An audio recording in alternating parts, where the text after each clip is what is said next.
This week on the Myths and Legends podcast, it's the story of the Snow Queen, the fairy tale that very loosely inspired Disney's Frozen. You'll see how children's entertainment has changed over 170 years because this children's fairy tale contains demons, drowning, murder, 3 kidnappings, and a delightful little sociopath who just wants a friend. Then, on the Creature of the Week, I don't even need to tell you that if you see a moss-covered log with wings or a guy with a blue face and green hair, maybe avoid them if they're beckoning you into the river.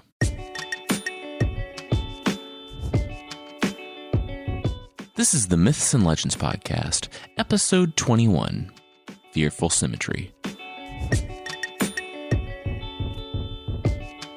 This is a podcast where I tell stories that have shaped cultures throughout history. Some are incredibly popular stories you think you know, but with surprising origins. Others are stories you probably haven't heard, but really should. This week, it's one of those popular stories with a surprising origin. I'm celebrating the fact that everything is frozen here in the Northern Hemisphere, or at least in upstate New York, by telling the story that inspired Disney's Frozen. The story is called The Snow Queen, and it's by our old friend and much maligned Danish storyteller Hans Christian Andersen. Moderately long-time listeners of the podcast will remember that he was the writer of the original Little Mermaid, a fairy tale that I was perhaps a little bit too hard on. The funny thing about the stories of Hans Christian Andersen is that they really aren't technically folk tales. He made up The Little Mermaid and the story today, that they are absolutely fairy tales due to their inclusion of fantastical supernatural elements. I'll jump right into the story. You really don't need any background, other than the fact that it takes place in the 1800s in a Scandinavian country. And that's about it.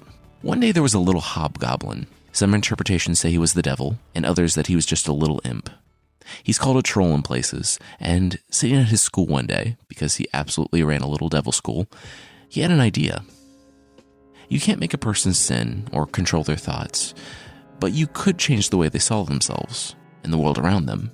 You could reveal to them the ugly, fallen world they lived in, and then they would see things as they are. This would make people angry, despairing, and it would sow dissension among them. He made a looking glass, a mirror. Everything good in it would shrink to almost nothing, while everything bad would be magnified. The demon flew around, showing it to people secretly. People would see their heads magnified in it. They would see themselves as grotesque things, and freckles would be magnified and warped so that they would change from just one spot to cover noses and part of the mouth. I'm not really understanding all the freckle hate here, but okay. And, of course, when you saw a beautiful landscape in it, they appeared to be boiled spinach. People were quarreling and generally being terrible to each other when the little imp decided to take the mirror up to heaven to see the angels, to try to sow dissension among them, too. It was raining that day as the imp and his team of lesser demons flew upwards over the mountains on their way to heaven. The rain and the winds beat against them, and what they thought would just be a drizzle turned into a full-blown storm. And one by one, each lost their hold on the wet, slippery mirror. They were struggling to stay in the air, let alone hold a mirror that was dragging them away. They dropped down below the cloud, and each thought the other had it. But they looked at each other in panic, and then looked down. They saw the massive looking glass tumbling toward the earth. They flew after it as fast as they could, but it shattered on the rocks, and then shattered again, and again as it fell. The imp was forlorn, and went home. Fortunately for the demon, and unfortunate for nearly every other living thing, the mirror was in pieces, but not destroyed. It had shattered in all directions from the rock. There were pieces as large as a window pane, to as small as a grain of sand.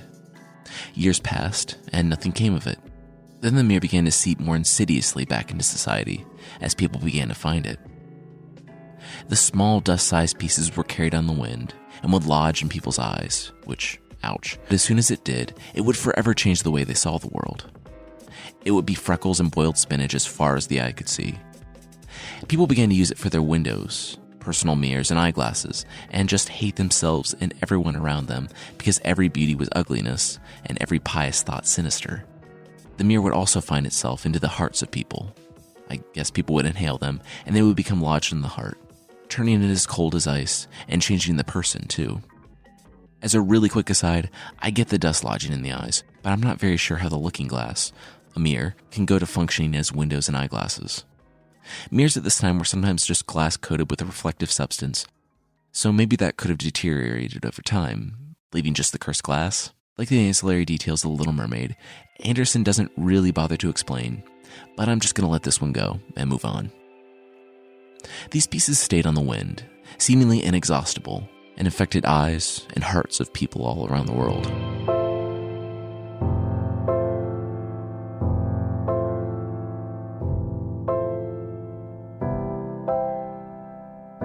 In the big city, there were 2 children, a boy and a girl.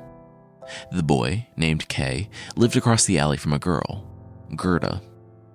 They were best friends, and each family, though astoundingly poor, had enough room outside their window for a small garden in the form of potted plants. Gerda and Kai would sit at their respective windows and talk all day. In the summer, the 2 families would strap long pots full of roses across the narrow pipe that stretched between the buildings. Gerda and Kai could run across them like a balance beam and play with each other and visit the other's family. One day, they were sitting on Gerda's side, reading a picture book when the wind kicked up dust through the town. Gerda shielded her eyes, but the dust got in Kai's eye, and he breathes some in as well. He rubs his eyes and coughs, but he just can't get the dust out until, finally, the glass from the mirror, and yes, it was that mirror from the beginning, became lodged in his eye, and the tiny shards that he had breathed in became lodged in his heart, which was already turning to ice. Gerda tried to take a look, but he pushed her away, saying that he was fine now. He suddenly saw all of her faults. He said he didn't want to sit here and keep reading his stupid little baby book, and he began walking across the flower pots. Ugh, these roses. All he could see were the blemishes. He yanked a couple out, then, wow, why was his family keeping this god-awful box outside the window? Looking at the flower pots. I mean, they were poor, but they didn't need to advertise it. Gerda yelled at her friend and cried. Ugh, won't you stop crying, you little baby? You know how ugly you look when you cry, he said, before going through the open window to be alone in his apartment. Kai was really different after that day. Where he used to sit quietly and listen to his grandmother tell old stories, he now contradicted her much too often and made smart alecky remarks. I guess someone should give him a podcast. He would also imitate people and hurt their feelings, and be really cruel to Gerda, who still spent time with him because he had been her best friend, and maybe he would snap out of it sometime. In addition to being an incorrigible jerk, he also had a fascination with the beauty of snowflakes, and said that they were prettier than flowers. And there's a really interesting interpretation of why exactly this is bad, and I'll go over that at the end. Anyway, all the cool boys in the capital used to tie their sleds to people's carriages and race through town. So, of course, Kai had to do just that. He got his winter clothes on and went down to the square. Down there, Kai, being the super cool guy he now was, wanted to show off. There was an all-white carriage moving very quickly around the square. He watched it pass, nodded to his newfound friends, sat on his sled, and hooked the carriage with the rope when it came around. And it was going so fast it nearly tore his arms off. After being dragged along, he struggled to the top of his sleigh. This was awesome, he thought as he looked at the city flying by him. He was smiling until he realized they weren't circling the city like he thought. They were leaving it. He looked up and saw the carriage driver look back at him calmly, face hidden by fur. Instead of being mad that a kid had latched himself to the sleigh, the driver just looked ahead and spurred the horses on even faster. The city was going by too fast at this point, and it would have been dangerous to jump off. He resolved to jump into a snowbank after he left the city. But after he thought that, the snow picked up, and he noticed the driver of the sleigh was dangerously close to the river. Some witnesses just outside the city say that they saw the boy either dive off his sleigh or unhook it, and go right into the freezing river. The snow had kicked up so badly that it took the people who reportedly saw this nearly 15 minutes to even find the river. And by that time, they guessed that the boy had already long since drowned, or died of hypothermia and been carried away. They never saw the boy named Kai again.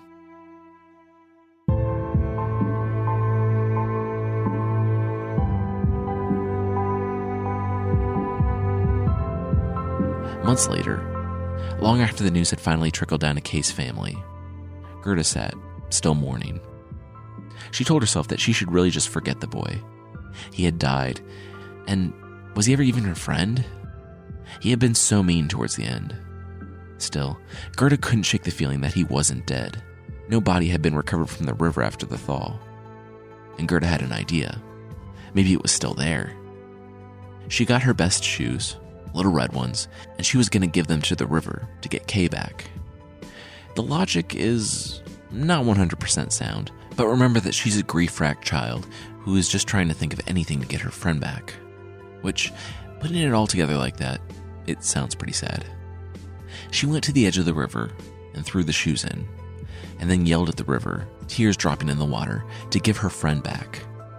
And the shoes floated back to the shore almost immediately. The girl stood there. It didn't occur to her to stop, so she found a boat that was tied to the dock. Maybe she wasn't out far enough. She got into the boat, went out, and dropped the shoes.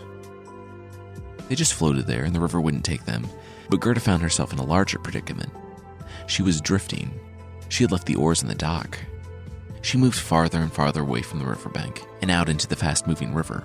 Her shoes floated on behind her, but she was moving too fast for them to catch up. She sat down in her stockings and resigned herself to go wherever she was taken. There was some consolation. Maybe she was being taken closer to Kai. She sat on the boat, watching the countryside go by for hours and hours until the sun began to go down. She saw an odd little house on the riverbank with wooden soldiers outside. Gerda playfully saluted the wooden soldiers, but just beyond the house was a woman in the garden, and she saw Gerda. "Little girl," she said, running out, "how do you come so far by yourself?" And she hobbled over and stretched out to stop the boat with her crutch.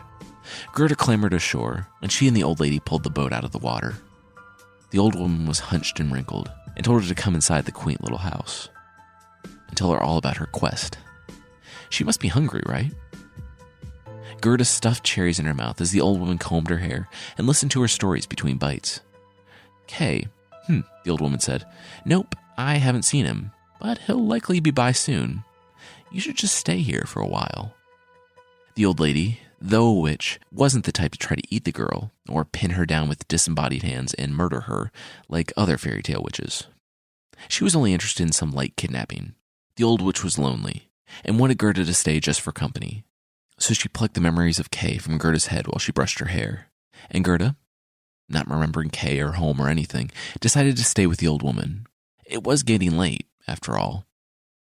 She enjoyed more treats, and then the next day she went through the witch's garden, which, after growing up where the only flowers she ever saw were the measly little roses outside of her window, she was blown away by the flower garden.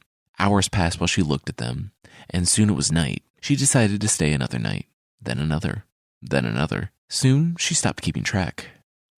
She never wanted to go back to the city. She never had any friends there, and it was nice out here in the country, with this magnificent, magical flower garden. Only, there was something missing. She couldn't quite figure out what was missing, but something had been hidden, and it stuck in Gerda's mind and grew like a disease. As it turns out, the witch had hidden the roses. She forced them back into the ground, because if Gerda had seen them, she would remember the painful last days with Kai, and why she had left in the first place. The girl, who was living in poverty, slept on silk pillows here with the witch. She was better off, the old woman told herself. Unfortunately, the witch had a hat with all the flowers of the earth painted on it. Since roses are a flower of the earth, Gerda's eyes happened to alight on them one day, and everything snapped into place. Roses. There were no roses in the garden. That small patch of dirt. It made sense now. Gerda stood in front of it and wept as she remembered Kai's disappearance. He was dead, and she was a fool for traveling so far for nothing.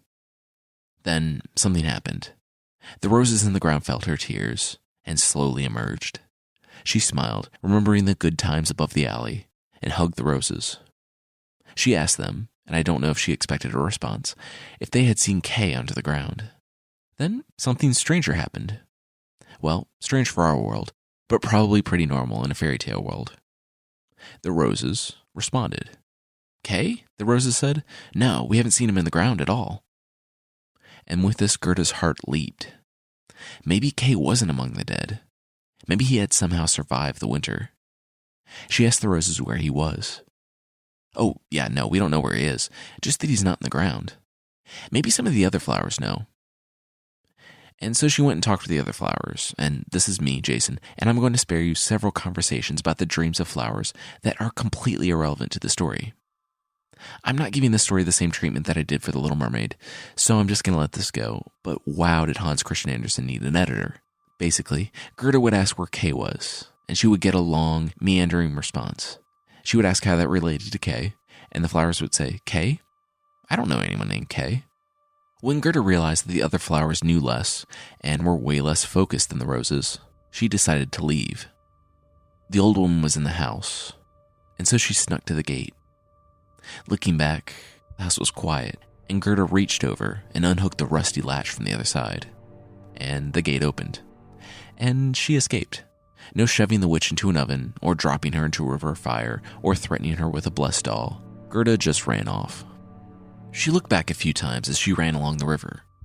She ran for nearly an hour, and somewhere in there she realized that she still didn't have shoes, so she was running across the wilds in her thin stockings.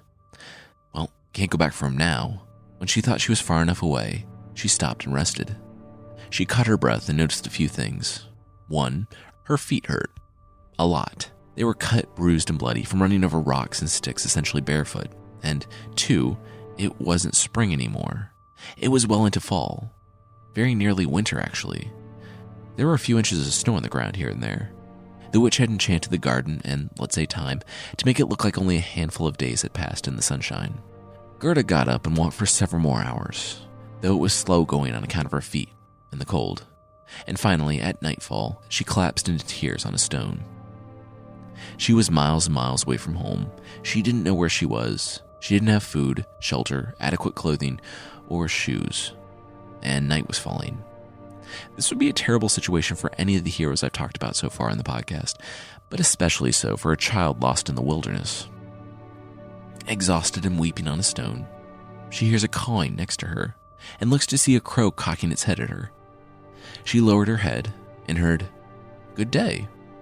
It was the crow, and yes, he talks too, and he asked her what she was doing all the way out here. Not surprised a crow was saying hi, she relates the entire story, and the crow says, "Kay? I've seen him. Well, I've seen a human male. Is that what you're asking here?" And then the crow launches into a long speech about how he doesn't really speak human languages all that well, and he has this really great fiancé who actually saw Kay, or the human boy, if that's what she means. She saw a lot of Kays, or human boys, and then he finally gets to the relevant part.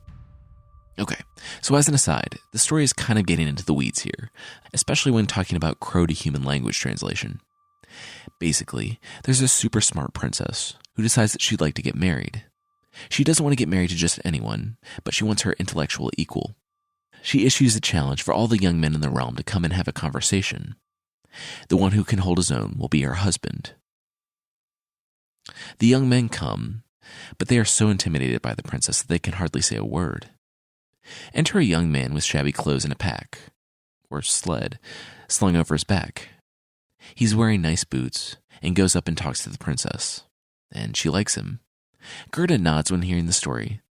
It must be Kay, because he's really smart and he knows his fractions, which, that's just adorable. The young poor boy married the princess, and he's currently in the palace with her. The crow gets his fiancée, who approves of Gerda, and takes her to the palace up a back hallway. The crows lead her in, and she enters the prince and princess's bedroom, where they're sleeping, yelling for Kay. You should not be surprised to learn that it was not Kay. Remember, the crows are very bad at descriptions, given that they really only speak crow. Instead of being incredibly angry about an intruder in their chamber, the prince and princess get up and let Gerda have their bed. She sleeps there and stays in the castle for a few days. The three get along well, and they want to help her find Kay, if he's still alive.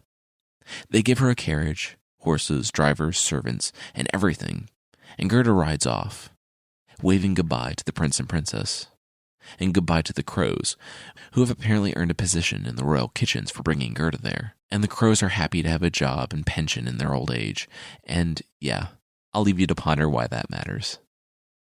Gerda rides down the road in the carriage, happy and comfortable. She doesn't know where to go next. But for the first time since she left the capital by accident, she finally feels like she's able to go about the search for Kay the right way. Then, she saw the blood.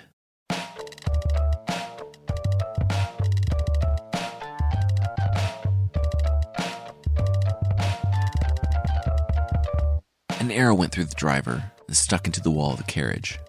Blood poured in the hole, and that's when she heard the screams all around. She could hear more arrows thudding into the driver, and ducked and cowered in a dark corner of the carriage. People climbed aboard. She didn't dare look out because she could hear the screams, weeping, and pleading of the servants that had left the castle with her before the sounds of daggers and silence. There was a pause where Gerda was hopeful that they had left, but then the door exploded off its hinges as someone kicked it in. It was a big, ugly man, and he dragged her out by her dress and threw her on the ground, pointing a pistol at her. An old woman stooped over her, eyes hungry and mouth watering, with a long knife in hand, and, of course, she has a beard. Gerda looked around, and tall, ugly men surrounded her, and they were dragging the bodies from the carriage and going through the pockets of the dead men for any valuables. They were bandits. Gerda was so panicked that she only thought she heard the old woman say something about eating her before something weird happened.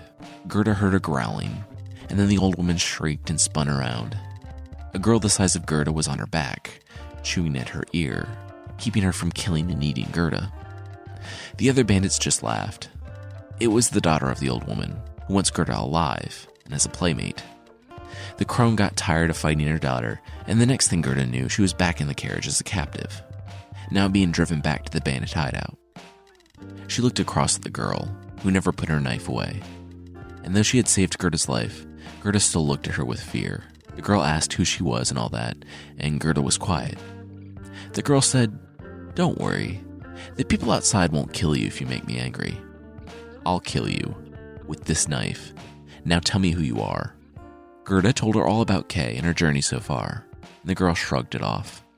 When they got to the hideout, it was past nightfall, and the girl showed Gerda to her room. On the way, the robber girl saw her pet, a reindeer they had captured. It was tied up, and she dragged it down by its horns. This delightful little sociopath enjoyed tickling the reindeer's neck with her knife every night, which, she remarked with a laugh, made him very terrified. After that, they got to her room where she had a couple of pigeons in a cage. She had a fantastic big bed and told Gerda to get in. Gerda said, aren't you going to, put the knife away before bed?" And the girl said that she always slept with a knife. You never know what could happen. Now get in bed. In bed, the robber girl rested her knife on her lap and, sitting up, put her arm around Gerda and asked her to hear the story of Kay again. Halfway through, she was asleep, but her arm was around Gerda in the bandit-infested hideout, and she had her knife in the other hand. Gerda did not sleep. The girl was unstable, and Gerda didn't know whether the robber girl would kill her on a whim when she awoke or make her keep up this ridiculous and terrifying charade. The door was cracked, and Gerda could see the old woman and the murderous robbers getting very, very drunk around the fire. This was not a good situation. Okay, so for a little meta-commentary, this is where Hans Christian Andersen starts to speed things up a bit, so a few uncharacteristic things are going to happen here in quick succession. And, of course, more things talk. The pigeons on the side of the bed talk and say, "Hey, we heard your story, and we've actually seen Kay." They said, "Yeah, we saw him with his sled nearly a year ago at this point, riding through the forest with the Snow Queen. The Snow Queen blew on the forest, and all their pigeon friends died from the cold. But yeah, Kay was just riding along with her in a big white sleigh." To Gerda, it sounded like the sleigh Kay had hitched to on his way out of the capital. Gerda was so excited, and she told them to tell her more. But they shook their heads when they saw the robber girl stirring. And the little girl said in her sleep that if Gerda didn't quiet down, she would run her through with a knife. The pigeons refused to talk after that. She knew he wasn't dead, and now she just needed to get the rest of the story. Okay, so here's where we're going to backtrack, and I'll tell you what happened to Kay, who, surprise, did not drown in the river. Outside of the city, the snowstorm kicked up and seemed to follow them, and the white sleigh took a turn and went by the river. And Kay's little sled jumped over a snowbank, and to anyone near the capital, it looked like he would have gone right into the river. He held on, though, and eventually he was able to sit. They were still going fast, and he wasn't sure how close they were to the river, or woods, or anything in this blinding snowstorm. It was too risky to jump, so he stayed on the sled. After an hour, he lost feeling in his hands, and after 3, he couldn't feel his feet. Another passed, and all he could do was cling and shiver as they traveled dangerously fast through the snowstorm. Then he felt the sled beginning to slow, and the snowstorm let up a bit. Soon it was beautifully serene and night in the forest, and he looked up to see a figure standing there, wrapped in furs. A wind blew, and the furs flew away like snow to reveal a woman in white standing there. He would have tried to run or scream, but all he could do was shiver. She held out a fur to him, and his eyes lit up as he struggled to his feet. Evil, kidnapping witch or not, he needed to get warm. He sat next to her in the sled and still couldn't get warm. She put her arm around him and kissed him on the forehead. A sharp chill ran down his head, neck, and chest until it hit his heart, and he felt so cold. For a moment, he felt like he was dying. Then, he didn't feel the cold anymore. He took the fur cloak off. He relaxed. He didn't feel warm, but he didn't feel cold. With the kiss from the Snow Queen, he didn't feel anything, except extreme, unwavering devotion to the woman. He desperately wanted her approval, and to serve her as long as he lived. She gave him another kiss, and again he felt the cold snake into his heart, but it wasn't so bad this time. With this kiss he forgot Gerda, his grandmother, home, everything but the Snow Queen.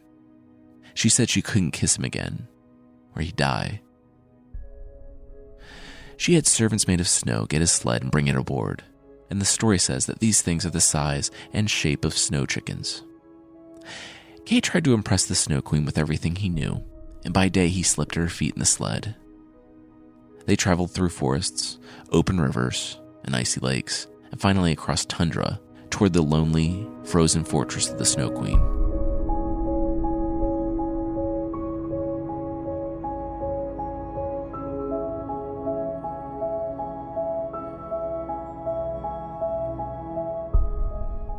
Back with Gerda. In the morning, she woke up to the robber girl and told her everything, and the robber girl became uncharacteristically serious and willing to help. They listened to the rest of the story from the pigeons and learned that the Snow Queen lived at the North Pole in a huge fortress. The reindeer chimed in that he knew where it was. It was his homeland. The robber girl said, despite this not fitting with her characterization up to this point, that she would help Gerda escape on the reindeer she loved to torture. The robbers were gone to the day, and I'll let you guess what they were up to, so it was just the old woman and the girl. The old woman liked to drink from a big bottle of liquor at lunch, and liked to sleep it off afterwards. And I'm not joking at all, so that would give Gerda time to escape. The mom burst in the door, and the girl leapt out of bed, pulling the old woman's beard and calling her nanny goat. The mom hit the girl repeatedly on the nose. The writer makes a point to tell us that they did this because they loved each other. Yep, she raises her daughter surrounded by violent murderers. She gives her a knife to torture animals. She slaps her on the face. Then she drinks so much at lunch that she needs to lie down. But it's okay because it's all out of love. When the pair heard the snoring of the mother, they went to work, and the little girl stole some winter wear from the robbers, and Gerda climbed atop the reindeer. The girl gave her some food and says farewell. Gerda looks back across the snow and sees the girl watching her leave, still holding the knife. Gerda rides the reindeer across forests, tundra, frozen lakes, and all that, and she runs out of food. She comes to the hut of one woman who tells her to go see another Finnish fortune teller, and after 100 more freezing miles on the back of a reindeer, Gerda comes to that woman. The woman is small and dirty and for some reason barely clothed, but nice. She confirms that Kay is with the Snow Queen, and quietly to the reindeer tells him everything. The Finnish woman goes infrequently to the Snow Queen's fortress, and she's seen Kay. The thing is, he's completely happy there, and she informs the reindeer that Kay has the demon glass lodged in his heart. The reindeer doesn't ask the question, what is demon glass, but instead asks if she, with her magic, can give Gerda the strength of 12 men. The witch said that Gerda already has all she needs. She's made it through several dangers to northern Finland in the winter. Her greatest power comes from her innocence and purity of heart. No power the Finnish woman can give her can top that. I personally would say, so is that a no on the strength of 12 men? Or maybe I can have that in addition? Never mind. The Finnish woman tells both of them of the fortress 2 miles away and where to find the door. And Gerda once again gets on the reindeer's back. They take off, and Gerda realizes that she's missing her very necessary coat, gloves, and boots, which how'd she even get outside without realizing that? But the reindeer, like a true friend, refuses to go back. They approach the looming ice palace, and it's massive, with some rooms, and yes, rooms, being a mile long. And the reindeer drops her off, tears streaming down his reindeer face, and leaves. Gerda looks with uncertainty towards an open gate, shivering because she's woefully underdressed, and she's very surprised to see something forming in front of her. The Finnish woman very much omitted the existence of large, powerful, and threatening snow guardians, taking the form of giant serpents and large porcupine bears. Soon, Gerda was surrounded. She didn't know what else to do, so she said the Lord's Prayer. She saw little bits of light floating down to earth all around her as the giant snow beast watched, puzzled. The little bits of light grew and grew until they became full-grown, fully armored angels with spears and shields. A whole legion of angels stood before her and destroyed all the snow beast in what I can imagine was a really cool battle. They rub her feet and hands to warm her up and leave her amidst piles of snow with a clear path into the Snow Queen's fortress.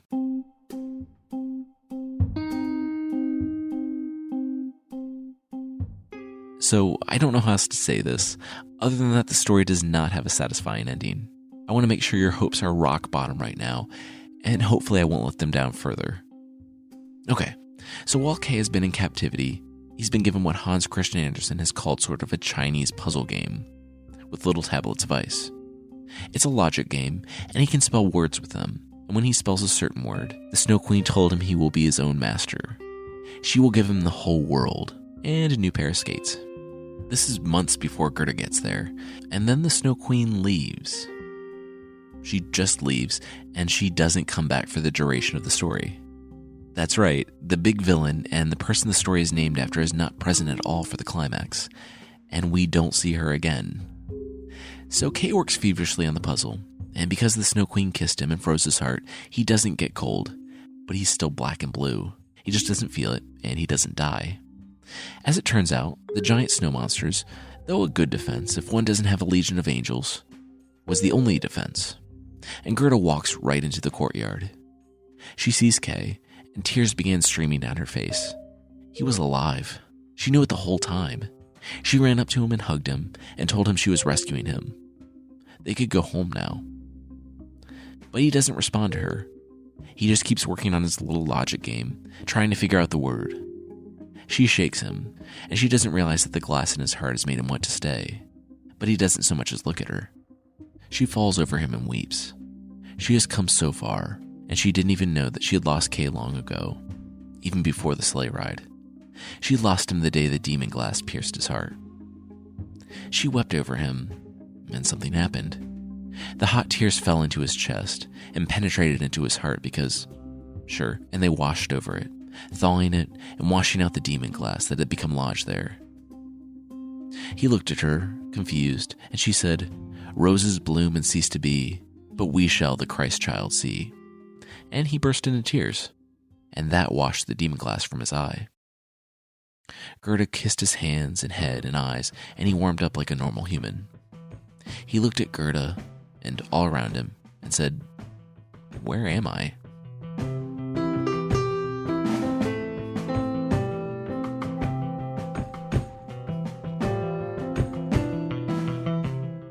Okay, so Andersen didn't exactly stick the landing with the climax of the story, but it gets more strange and Deus Ex Machina-y now.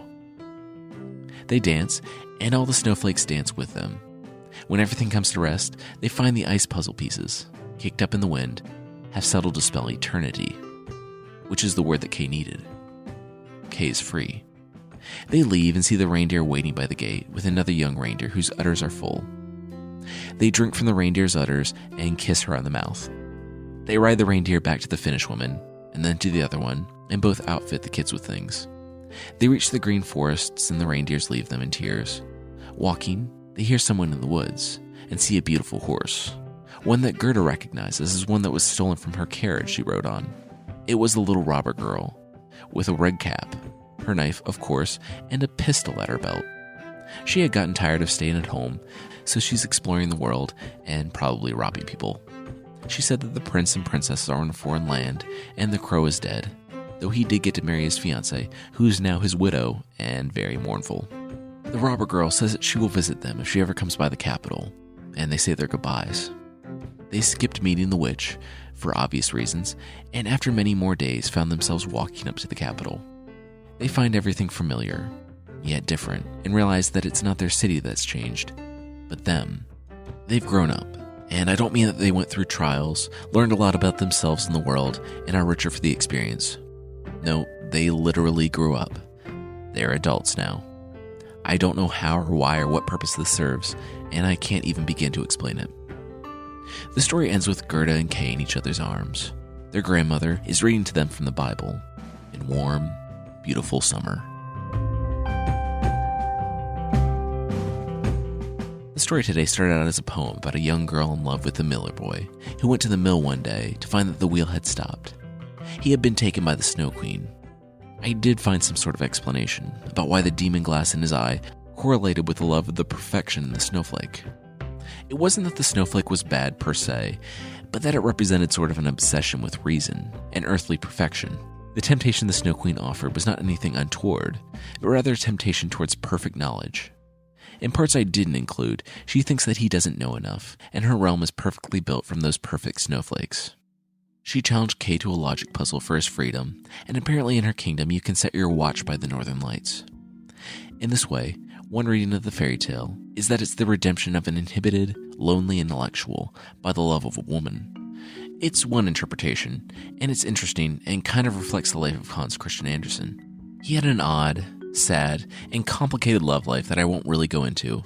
I can only say that he never really experienced redemption from the several anxieties that plagued him in the romantic sphere, and many of his loves went unrequited. In fact, when he died, unmarried of liver cancer at the age of 70, a long letter from his youth, from a girl he had loved, was found in a pouch on his chest.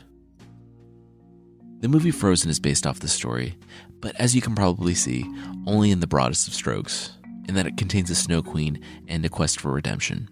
I like to think of this, the original story, as an alternate reality where Elsa doesn't experience love, acceptance, and redemption in the end, and instead uses her powers to rule a frozen kingdom and steal people from their homes to slake her deep loneliness. And also, we don't really get any explanation as to who the Snow Queen is, what her motivations are, or any sort of origin story or anything like that in Hans Christian Andersen's version. The ending is a little unsatisfying, but I really like that. After the treatment the Little Mermaid got, where she basically spends the whole story hoping the prince notices her before dying for him, Hans Christian Andersen actually let a female character go on kind of an epic quest, save the male character, and live. Next week is an Irish legend, and we'll start in on the story of Cuchulainn. If you like the characters and epic scale of the Viking, Greek, or Arthurian legends, these are awesome stories from Ireland in the same sort of style. I want to say thanks to Half Dan, Ace Carey, Home Likes Bacon, John DeSuckett, Sir Porkchop, Slinky Buzz, Millie Hilton, Demi1291, Bob2054, Tobias Uzo, A Neutral, and Lucio for the feedback and reviews on iTunes. If you're looking to help out the podcast, iTunes is a great place to leave a review. You can find it at itunes.mythpodcast.com. Also, there's a membership thing on the site. If you'd like to support the podcast, you can do so for $5 a month, less than 1/4 of the price of Fox earmuffs. Now, I'm not saying these earmuffs are going to come to life and eat your liver, but why even take that chance? You know what won't come to life and eat your liver? The membership on the site. There are extra episodes, a monthly Fairy Tale Friday, and more. So if you're interested, check out support.mythpodcast.com.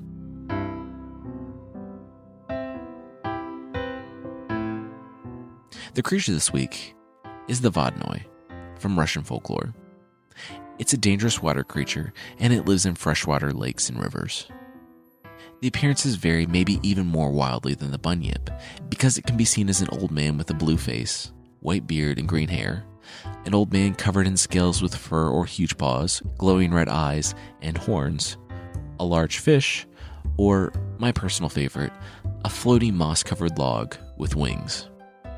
There are a few different conceptions of the creature, from Russian to Czech, Slovak, and others, but he either lives in a magnificent underwater palace or the sludge at the bottom of the river.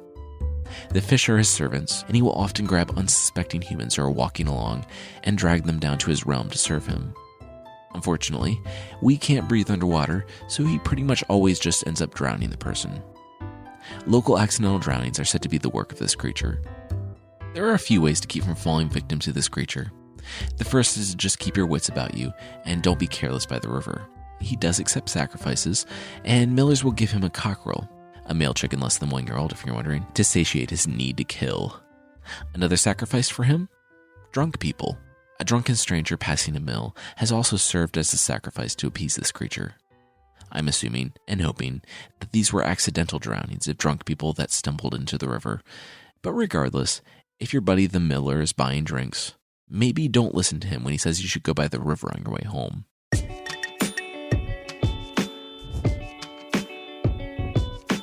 That's it for this week. The theme song is by the band Broke for Free, and the Creature of the Week music is by Steve Combs. Links to the other music I used are in the show notes. Thank you so much for listening, and I'll see you next time.